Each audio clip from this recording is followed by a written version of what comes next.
everyone, I'm Donna Bush with your CIGTV News Update. We begin with news of Alan Harcombe, a parent of a student at the Lighthouse School who is on day 7 of his 10-day quest to ride 1,000 miles to raise funds. Now, the money raised will go towards the purchase and installation of specialty playground equipment for Lighthouse School students and to purchase iPads as personal communication devices for children with speech difficulties. Now, a press release from the school's Parent Teachers Association says the objective of the fundraiser is to bring awareness to the school and to raise $50,000 for these ongoing projects.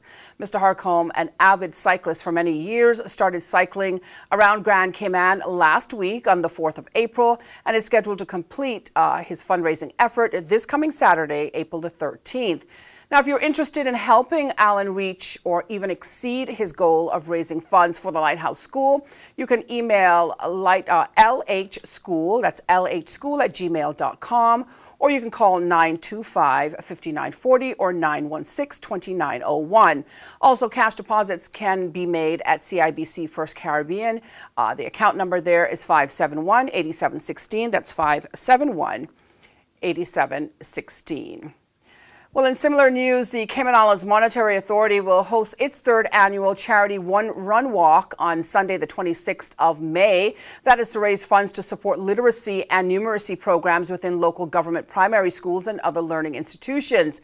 Events on the day will include a 5K walk run or a 5K run walk or a 10K run, which are scheduled to begin from 6 o'clock in the morning over at Elizabethan Square in central Georgetown.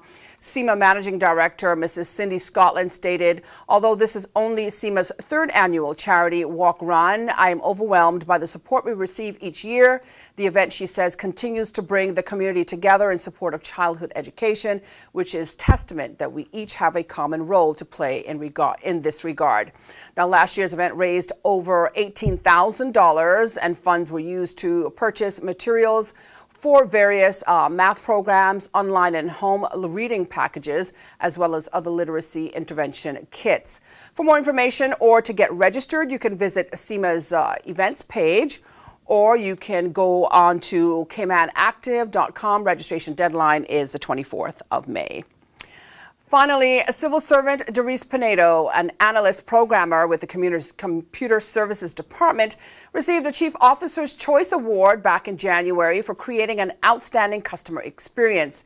Commerce Planning and Infrastructure Deputy Chief Officer Tamara Ebanks, who presented the certificate, praised CSD staff, saying it's great when our programmers continuously find innovative ways to utilize technology to bring us together and make our lives easier. Now, since the portfolio of the Civil Service submitted the nomination for Mrs. Pinedo to the Deputy Governor Awards Program, CSD Director Simon Spears commented, "It is always gratifying when our customers do the talking for us." We say congratulations to Doris Pinedo.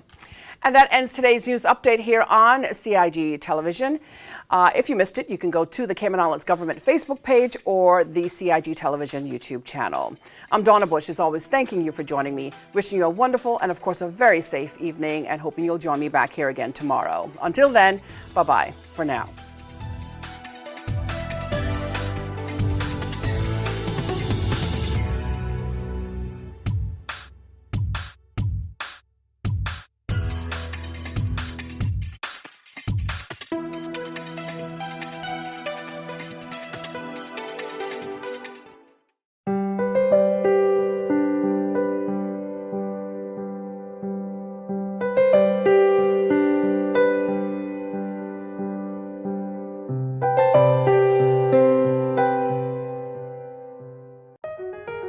Did you know that planning permission is required for a shed? Did you know you should check with the department as a planning and permit application may be required? Did you know planning permission is required to clear land by mechanical means? You should check with the department as a planning and permit application may be required. Boating, fishing, and water sports in the Cayman Islands are great, but keep a cool head. Here are 7 tips for fun and safe sea outings. Number 1. Use a checklist to plan your outing. Check the weather forecast, make a float plan, and share it with someone who is remaining on land, stating where you're going, with whom, and when you're expected to return. Visit your nearest marine supply store to get your safety gear. This includes signaling mirrors, whistles, and a flare kit.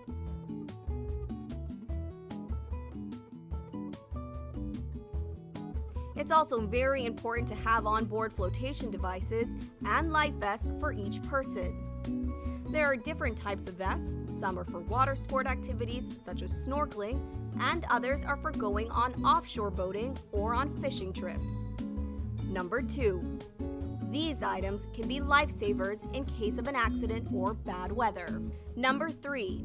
Use a motor kill switch, especially if you're boating alone.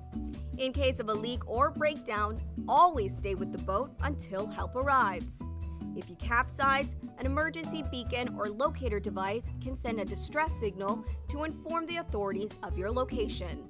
Larger flares will indicate distress to a boat, airplane, or search and rescue officials. Number 4.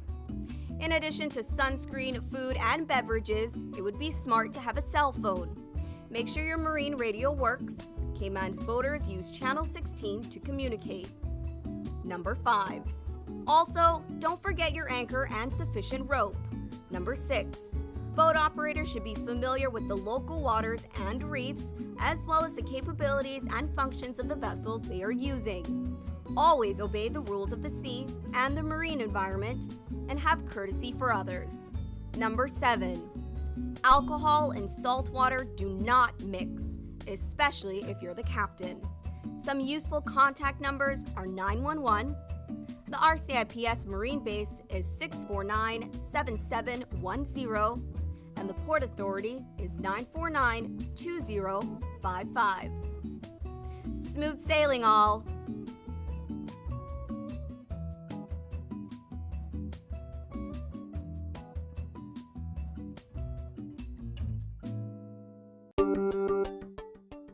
Did you know that planning permission is required for an addition, alteration, or any material change to your house?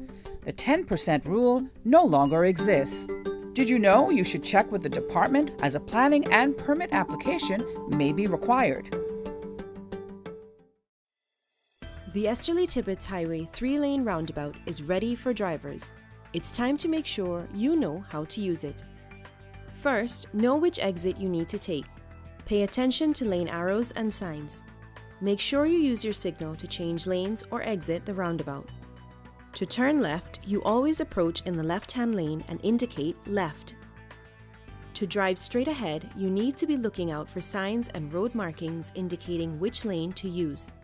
Get in one of the lanes marked with a straight-through arrow. If turning right, you must use the right-hand lane and indicate accordingly. To use the roundabout safely, remember these 3 tips. Know your exit, pick your lane, and signal to make your turn.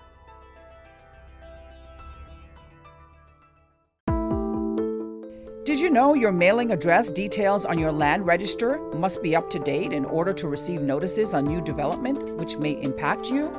Visit Lands and Survey Department to check your mailing address is correct. Did you know that walls, fences located along the road require planning permission no matter the height? You should check with the department as a planning and permit application may be required. Did you know that fences and walls within the high water setback require planning permission no matter the height? You should check with the department as a planning and permit application may be required. Did you know that a trellis structure requires planning permission?